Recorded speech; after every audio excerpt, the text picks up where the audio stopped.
तमीज से बात करिए, मैं सीनियर हूँ आपका। और अब संदीप भैया छोटे नौकर लग रहे। नमस्कार, बिहार तक में आपका स्वागत है और मैं हूं सुजीत। देखिए, बिहार में सबसे ज्यादा जिस विभाग की चर्चा होती है वो है शिक्षा विभाग, क्योंकि शिक्षा विभाग से रोज कोई ना कोई खबरें निकलती रहती है। आजकल तो शिक्षक बहाली को लेकर लगातार खबर में शिक्षा विभाग बना हुआ है,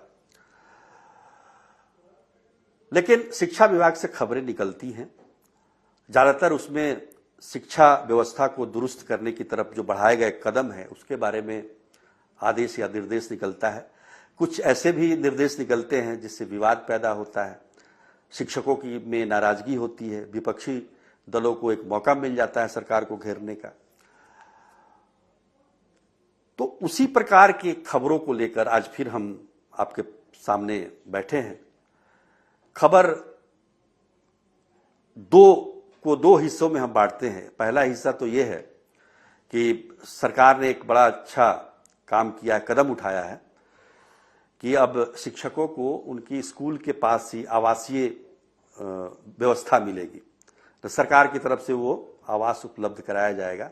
सरकार आसपास स्कूल के आसपास कोई निजी भवन को लीज पर लेकर उसमें शिक्षकों को रखेगी। इससे दो फायदा होगा। एक तो शिक्षक समय पर स्कूल आएंगे, दूसरा बच्चों के साथ उनको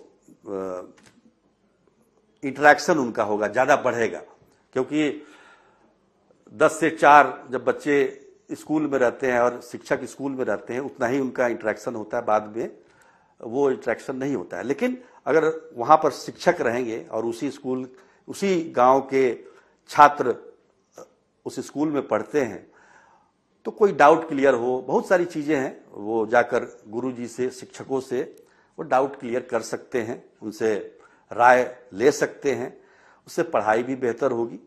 और सरकार को भी जो 33,000 करोड़ रुपए हाउसिंग के लिए देना पड़ता है, एचआर के लिए देना पड़ता है, एचआरए के लिए, वो भी नहीं देना पड़ेगा और एक परमानेंट व्यवस्था हो जाएगी। तो ये एक अच्छी खबर है। दूसरी खबर ये है कि शिक्षा विभाग ये चाहता है कि जो कोचिंग संस्थान हैं उनको आचार संहिता के दायरे में लाया जाए, यानी कि कोचिंग संस्थानों को वो चाहता है कि अपने अंडर में लाए। उससे क्या होगा? उससे ये होगा कि जो मनमाना वो फीस नहीं ले सकते हैं, या लेते हैं तो उनको बताना पड़ेगा, राजस्व भी उनको देना पड़ेगा। अब देखिए, जो सर्वे कराया गया है उसमें बिहार में सभी जिलों को मिलाकर 12,926 कोचिंग संस्थान हैं, जिसमें 10 लाख से अधिक बच्चे पढ़ते हैं, छात्र पढ़ते हैं। उसमें पटना में सबसे ज्यादा कोचिंग संस्थान है। आपको पता ही होगा, पटना में तो हर तरफ जहां देखो कोचिंग संस्थान है। कोई कोचिंग डॉक्टर बना रहा है, कोई इंजीनियर बना रहा है, कोई आईएएस बना रहा है, कोई बीपीएससी पास करा रहा है। तो खैर, वो तो आईएएस और बीपीएससी की बात यहाँ हम नहीं कर रहे हैं, लेकिन मेडिकल और इंजीनियरिंग की तैयारी के लिए बहुत सारे कोचिंग संस्थान यहाँ पर मौजूद हैं। और उस कोचिंग संस्थान पर लगाम लगाने के लिए सरकार ने कुछ निर्देश भी जारी किए थे, जैसे कि सुबह 9 से 4 के बीच में कोई कोचिंग संस्थान नहीं चलेंगे। और उसके पीछे की वजह ये थी कि बच्चे स्कूल में एडमिशन ले लेते हैं और पढ़ाई कोचिंग संस्थान में करते हैं। हालांकि हाईकोर्ट ने शिक्षा विभाग के इस आदेश को निरस्त कर दिया है।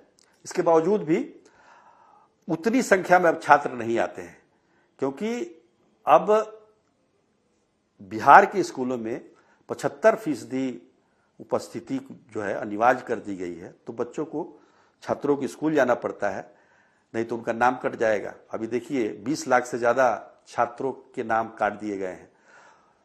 बहुत, उसमें अधिकतर फर्जी छात्र थे जो 2 या 3 स्कूलों में अपना नामांकन कराकर सरकारी सुविधाओं का लाभ ले रहे थे। लेकिन इस चक्कर में 2 लाख से अधिक वैसे छात्र भी हैं जो वंचित रह गए इस बार मैट्रिक और इंटर की परीक्षा देने के लिए, क्योंकि वो फॉर्म नहीं भर सकते हैं, उनको बैन कर दिया गया।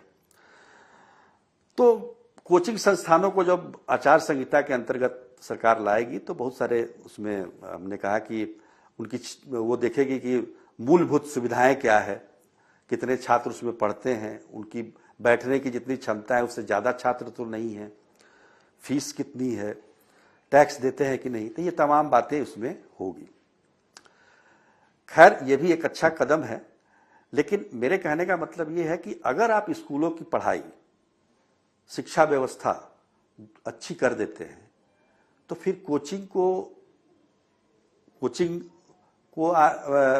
बीच में लाने का कोई मतलब नहीं है।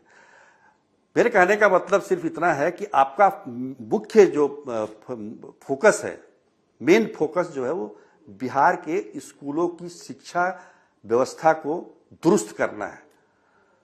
आप बेहतर इंफ्रास्ट्रक्चर दीजिए, आप बेहतर टीचर दीजिए छात्रों को, और फिर आप, अब ये सारी व्यवस्थाएं हो जाती हैं, उसके बाद आप कोचिंग संस्थानों में झांकिए। अब देखिए यहां पर बिहार विद्यालय परीक्षा समिति तो कोचिंग संस्थान भी खोलने जा रहा है, वो भी कोचिंग कराएगा बच्चों को इंजीनियर बनाने के लिए और मेडिकल डॉक्टर बनाने के लिए। तो कहने का मतलब कि इस तरह के चीजों से बचना चाहिए शिक्षा विभाग को। ठीक है, हम मानते हैं कि कोचिंग का कारोबार बहुत बड़ा है बिहार में, 12,000 से 14,000 करोड़ तक बताया गया है कि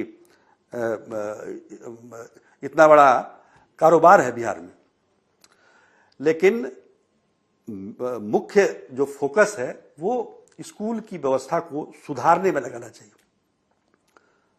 बस आज के लिए बस इतना ही, तब तक के लिए नमस्कार।